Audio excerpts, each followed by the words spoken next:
வணக்கம். இன்னைக்கு நாம பார்க்க போறது ரொம்ப முக்கியமான 2 சட்ட பாதுகாப்புகளை பத்தி.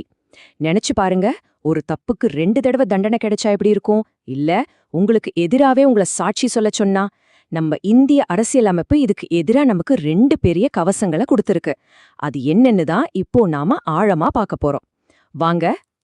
எல்லாருக்கும் சின்ன வயசுல இந்த அனுபவம் இருந்திருக்கும் இல்லையா? ஒரே தப்புக்கு முதல்ல அப்பா கிட்ட திட்டு, அப்புறம் அம்மா கிட்டயும் திட்டு. அப்போ நமக்குள்ள ஒரு கோபம் வரும்ல. என்னடா இது அநியாயமா இருக்கு. ஒரே தப்புக்கு 2 தடவையா திட்டுறாங்களேன்னு. அந்த இது தப்பு, இது அநியாயம்னு நமக்கு தோணுது இல்லையா? அதுதான் எல்லாத்துக்கும் அடிப்படை. நமக்கு தோணுற அந்த அநியாயன்ற உணர்வுக்கு சட்டத்துல ஒரு பேர் இருக்கு. அதுதான் இரட்டை அபாயம் அல்லது டபுள் ஜியோபடி. சிம்பிளா சொல்லணும்னா, ஒரு குற்றத்துக்காக ஒருத்தர் ஒரு தடவை விசாரிச்சு அவருக்கு தண்டனையோ இல்ல விடுதலையோ கொடுத்தாச்சுன்னா திரும்பவும் அதே குற்றத்துக்காக அவரை கோர்ட்டுக்கு இழுக்கவோ தண்டிக்கவோ முடியாது.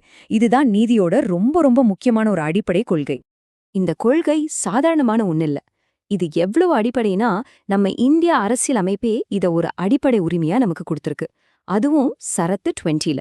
இந்த ஆர்டிகல் 20 குற்றம் சாட்டப்பட்ட ஒரு நபருக்கு ஒரு கேடய மாதிரி, ஒரு ஷீல்டு மாதிரி 3 முக்கியமான பாதுகாப்புகளை கொடுக்குது. அது என்ன 3 பாதுகாப்புன்னு பாத்தீங்கன்னா, 1, ஒரு சட்டம் வர்றதுக்கு முன்னாடி செஞ்ச ஒரு செயலுக்கு அந்த சட்டத்தை வச்சு தண்டிக்க முடியாது. 2வது, நாம இப்ப பேசிட்டு இருக்கிற இரட்டை அபாயம், அதாவது ஒரே தப்புக்கு 2 தண்டனை கிடையாது. 3வது, உங்களுக்கு எதிரா நீங்களே சாட்சி சொல்ல உங்களை யாரும் கட்டாயப்படுத்த முடியாது. இதுல நாம இப்ப 2வது மற்றும் 3வது பாயிண்ட, அதாவது இரட்டை அபாயம் மற்றும் மௌனமா இருக்கிற உரிமையை பத்தி தான் விரிவா பார்க்க போறோம்.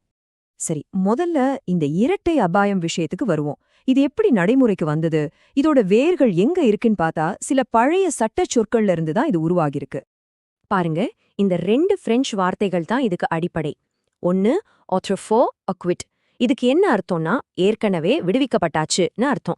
அதாவது கோர்ட் ஒருத்தரை நீங்க நிரபராதின்னு சொல்லி விடுதலை பண்ணிட்டா திரும்பவும் அதே கேஸுக்காக அவரை உள்ள கொண்டு வர முடியாது. இன்னொன்னு ஆத்ரோஃபோ கான்விக்ட். இதுக்கு அர்த்தம் ஏற்கனவே தண்டிக்கப்பட்டாச்சு, தண்டனை கொடுத்து முடிச்ச ஒரு கேஸ திரும்பவும் எடுத்து விசாரிக்க முடியாது. இந்த 2ம் சேர்ந்ததுதான் இந்த இரட்டை அபாயத்தோட அடிப்படை.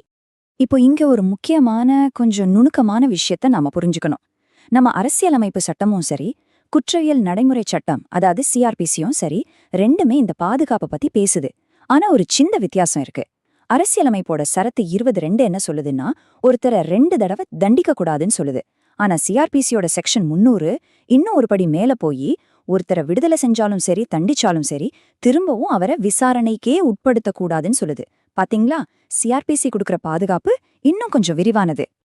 அப்போ விசாரணைன்னா என்ன? ஒரு அரசு அதிகாரி எடுக்கிற எல்லா நடவடிக்கையுமே கோர்ட் விசாரணை மாதிரி ஆகுமா? ஆகாதா? இந்த கேள்விக்கு பதில் சொன்ன ஒரு நிஜமான ரொம்பவே பிரபலமான வழக்க இப்ப பார்க்கலாம். மக்பூல் ஹுசைன் வழக்கு. இதுல என்ன நடந்ததுன்னா, ஒருத்தர் கணக்குல காட்டாம இந்தியாக்குள்ள தங்கம் கொண்டு வராரு. முதல்ல கஸ்டம்ஸ் அதிகாரிகள் இதை பிடிச்சு அந்த தங்கத்தை பறிமுதல் பண்ணிடுறாங்க. இது ஒரு ஆக்ஷன். ஆனா இது கஸ்டம்ஸ் டிபார்ட்மெண்ட் எடுத்த நடவடிக்கை. அதுக்கப்புறம் அவர் மேல ஃபாரின் எக்ஸ்சேஞ்ச் சட்டப்படி கிரிமினல் கேஸ் போடுறாங்க. இப்போ கேள்வி என்னன்னா, கஸ்டம்ஸ் தண்டிச்சது 1, கோர்ட் விசாரிக்கிறது 2வது. இது இரட்டை அபாயம் ஆகுமா ஆகாதா? சுப்ரீம் கோர்ட் என்ன சொன்னாங்கன்னா இல்லன்னு சொல்லிட்டாங்க. ஏன்னா கஸ்டம்ஸ் அதிகாரிங்க செஞ்சது ஒரு துறை ரீதியான நடவடிக்கை, அது ஒரு நீதிமன்ற விசாரணை கிடையாது. அதனால அதுக்கப்புறம் நடக்கிற கிரிமினல் கோர்ட் விசாரணை தான் முதல் விசாரணை. இது இரட்டை அபாயம் கீழே வராதுன்னு தெளிவா சொல்லிட்டாங்க. ஓகே, இரட்டை அபாயம் பத்தி தெளிவா புரிஞ்சிருக்கும்னு நினைக்கிறேன். இப்போ நாம அடுத்த முக்கியமான கவசத்துக்கு போகலாம். மௌனமாக இருப்பதற்கான உரிமை. சரத்து 20(3)ல இருக்கிற இந்த வரி ரொம்பவே பவர்ஃபுல்லானது. ஒரு தனிநபரோட சுதந்திரத்தை பாதுகாக்கிறதுல இதுக்கு ஒரு பெரிய பங்கு இருக்கு. சாட்சியாக இருப்பதுன்னா என்ன? வாயால சொல்றது மட்டும்தானா? இல்ல. 1954ல எம்பி ஷர்மா வழக்குல சுப்ரீம் கோர்ட் இதுக்கு ஒரு விரிவான விளக்கத்தை கொடுத்தாங்க. சாட்சியா இருக்கிறதுனா ஆதாரத்தை கொடுக்கறது அப்படின்னு சொன்னாங்க. அது நீங்க வாயால சொல்றதா இருக்கலாம், இல்ல ஒரு டாக்குமெண்ட்டை கொடுக்கறதா இருக்கலாம், இல்ல வேற எந்த வகையில ஒரு ஆதாரத்தை நீங்க கொடுத்தாலும் அது சாட்சியா இருக்கிறதுக்கு சமம்னு சொன்னாங்க. ஆனா அதே கேஸ்ல கோர்ட் ஒரு விஷயத்தை தெளிவுபடுத்தினாங்க. இப்ப போலீஸ் உங்க வீட்டுக்கு வந்து சோதனை போட்டு ஒரு டாக்குமெண்ட் எடுத்துட்டு போறாங்கன்னு வச்சுக்குவோம். அது உங்களை கட்டாயப்படுத்தி சாட்சி சொல்ல வச்ச மாதிரி ஆகுமா ஆகாதுன்னு கோர்ட் சொல்லுச்சு. ஏன்னா அங்க நீங்களா எதையும் செய்யல, போலீஸ் தான் அந்த வேலையை செஞ்சாங்க. அதனால இது அந்த பாதுகாப்புக்கு கீழே வராதுன்னு ஆரம்பத்துல ஒரு பார்வை இருந்துச்சு. ஆனா சட்டத்தோட பார்வை காலப்போக்குல மாறும் இல்லையா? அப்படி ஒரு பெரிய திருப்புமுனை வந்தது 1978ல நந்தினி சத்பதி வழக்கு. இந்த வழக்குல தான் சுப்ரீம் கோர்ட் இந்த உரிமையோட எல்லைய ரொம்பவே பெருசு பண்ணினாங்க. இந்த மௌனமா இருக்கிற உரிமை வெறும் கோர்ட்டுல மட்டும் கிடையாது, போலீஸ் ஸ்டேஷன்ல போலீஸ் உங்களை விசாரிக்கிறப்பவும் உண்டுன்னு சொன்னாங்க. ஆமாங்க, போலீஸ் கேட்கிற எல்லா கேள்விக்கும் பதில் சொல்லணும்னு அவசியம் இல்ல. குறிப்பா உங்களுக்கு எதிரா உங்களே மாட்டிவிடக்கூடிய கேள்விகளுக்கு நீங்க பதில் சொல்லாம இருக்கலாம். இது உண்மையிலே ஒரு பெரிய மைல்கல்.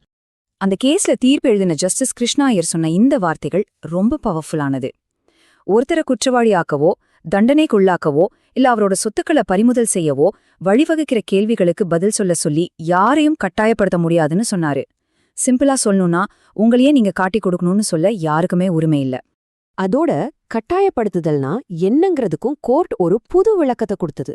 கட்டாயப்படுத்துதல்னா சும்மா அடிச்ச உதச்சு கேட்கறது மட்டும் இல்ல, மனரீதியா ஒருத்தருக்கு அழுத்தம் கொடுக்கறது, சுத்தி இருக்கிற சூழ்நிலைய வச்சு பிரஷர் பண்றது, மிரட்டுறது, இப்படி ஒருத்தரோட விருப்பத்துக்கு மாறா அவர்கிட்ட இருந்து வாக்குமூலத்தை வாங்கறதுக்கு என்ன தந்திரத்தை பயன்படுத்தினாலும் அதுவும் கட்டாயப்படுத்துதல் தானே ரொம்ப தெளிவா சொல்லிட்டாங்க. அப்போ இதுவரைக்கும் நாம பார்த்த இந்த இரட்டை அபாயம், மௌனமா இருக்கிற உரிமை, இதெல்லாம் வெறும் சட்ட புத்தகத்துல இருக்கிற வார்த்தைகள் கிடையாது. இது ஒரு தனி மனுஷன அரசின் அளவிட முடியாத அதிகாரத்துக்கிட்ட இருந்து பாதுகாக்கிற ரொம்ப ரொம்ப முக்கியமான கேடயங்கள்.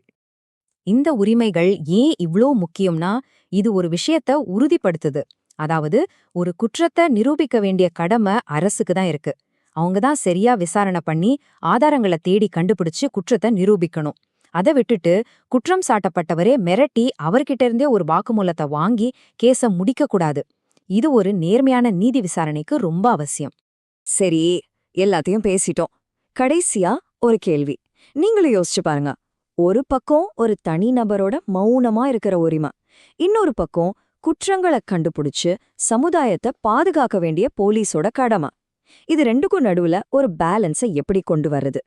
ஒரு தனிமனித சுதந்திரத்துக்கும் சமூக பாதுகாப்புக்கும் நடுவுல சரியான கோட்டை எங்க வரையறது? இது நம்ம நீதி அமைப்பு இன்னைக்கும் என்னைக்கும் சந்திச்சிட்டு இருக்கிற ஒரு பெரிய சவால்.